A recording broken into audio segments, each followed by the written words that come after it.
In today's video, I'm going to introduce a very powerful indicator on TradingView that effectively measures risk levels in the market. To add this wonderful indicator to our chart, here we click on indicators and we search fair value bands.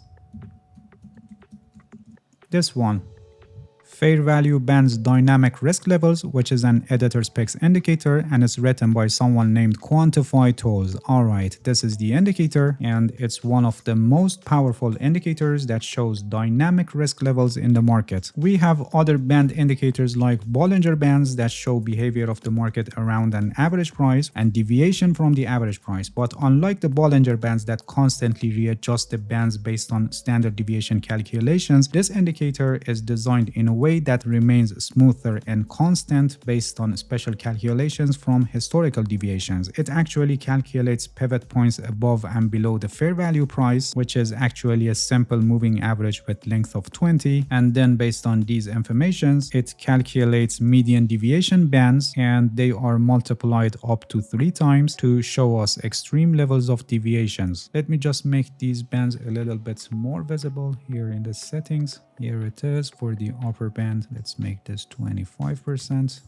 and also for the lower band, similarly 25%. Okay. Alright, now it's better. So as I explained, the middle line, which is a simple moving average with length of 20, is considered the middle point of our fair value at any given time. You can see that it changes color between white and red, which shows direction of the market, but with this indicator, we are not focused on this line for identifying direction of the market, but rather we look at this line as a mean or fair value of the market, and then we are concerned with deviations from this fair value, which is represented by the help of this line. This area between the first bands is fair value, and out of this area is considered outside fair value, and these are also categorized into more levels. For the fair value area, the area above the moving average line is considered low risk and the bias is up, and the area below the moving average is also considered low risk, but here the bias is down. For outside fair value, this area, which is between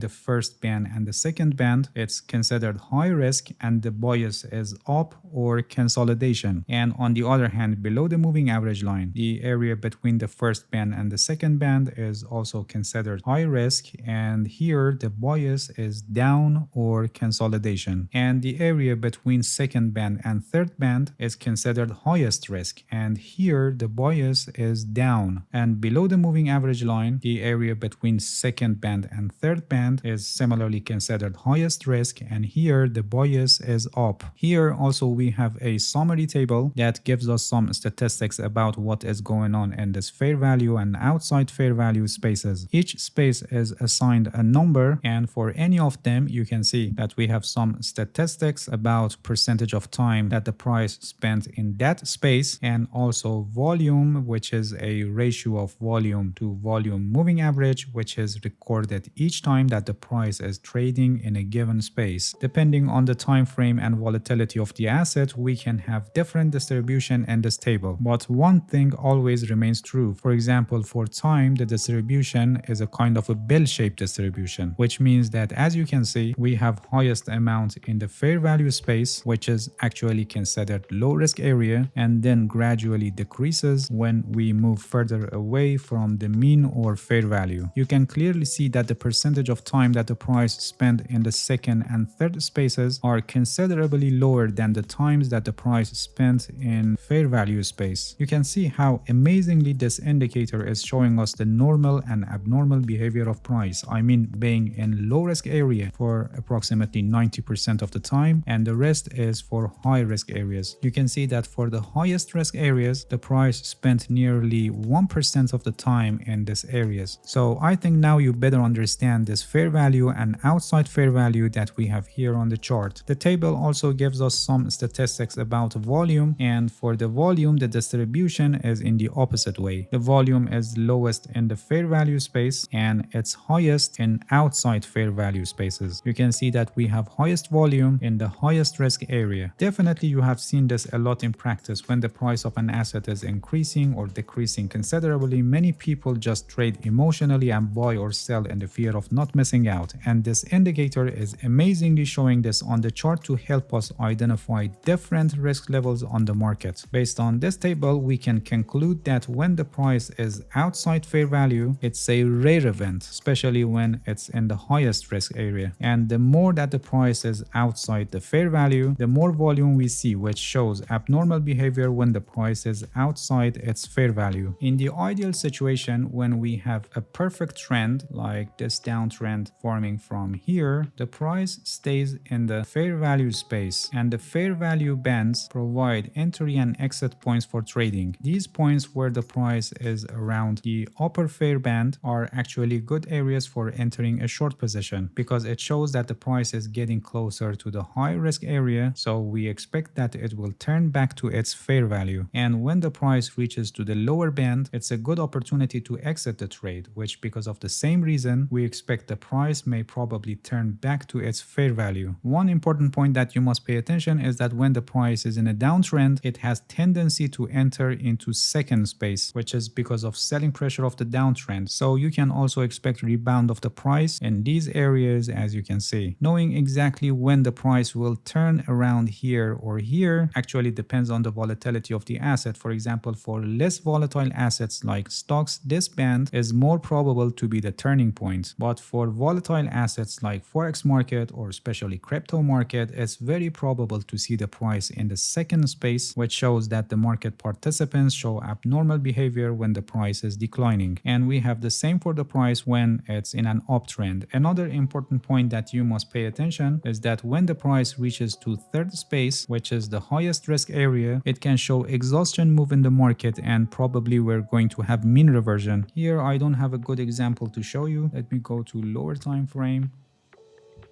which displays more volatility and noises, so we encounter these kinds of situations more often. When the price goes into third space or even goes beyond that, this is a very rare happening in the market. This area is considered highest risk and the bias is down. When we have this situation, it shows exhaustion move, and it's very probable to have mean reversion soon, which means to see the price turns back to its fair value. We have the same also for the other side of the highest risk area. When we have this situation, having the price in the third space, which is the highest risk area, or going beyond that, gives the probability that the price will turn back to the fair value soon. This indicator is one of the greatest tools that you can use alongside with your trading strategy and risk management strategy, because it perfectly shows you different risk levels in the market, and it can help you with trade entry, stop loss, and take profit orders. Knowing what levels of market is considered high risk will help you to exit your positions at the right time, or also knowing different risk levels in the market will help you to correctly set your stop loss in areas that you statistically know that the price rarely reaches to these areas. This indicator is very powerful in practice, but you should never take your trading decisions only based on this indicator, and it's a perfect complement to your trading strategy and risk management strategy to dynamically identify different risk levels in the market. Alright, that's it. Thank you for watching this video. If you have any questions, feel free to ask and leave a comment for me. I'll answer your questions as soon as possible. If you haven't subscribed to my channel, please subscribe and hit the bell so you get the notifications of my new videos. See you guys in next video, and good luck with your trading.